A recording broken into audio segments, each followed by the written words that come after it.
iṣẹ́ ni wọ́n rán Mọridiya nílé Keji tó fi Dawati nílọrin.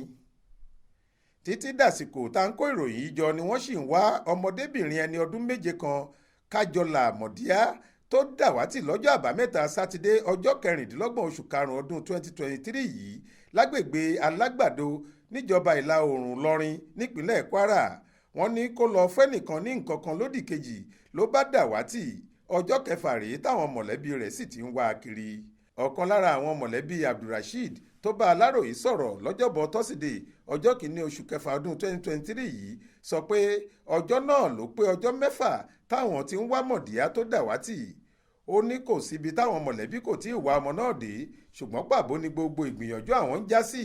Àwọn sì ti lọ sí onírúurú àgọ́ ọlọ́pàá, gbogbo iléeṣẹ́ rédíò tó wà nípínlẹ̀ Kwara àtàwọn iléeṣẹ́ tẹlifíṣàn kan ló láwọn ti dé fún ìkéde ọmọ wọn tó sọnù, ṣùgbọ́n lórí ìrètí ni gbogbo mọ̀lẹ́bí ṣì wà báyìí.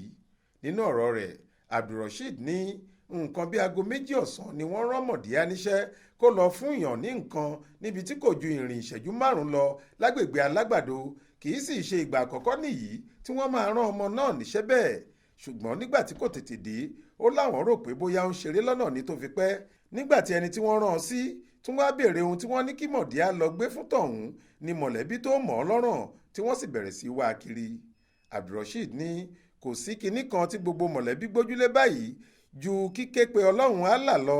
Ó ní àdúrà ni àwọn tẹpá mọ́ kíkankíkan kí ọmọ náà lè darí wálé láyọ̀ àtàlàáfíà torí ọmọ ẹni kú ó sàn jọmọ ẹni nù lọ.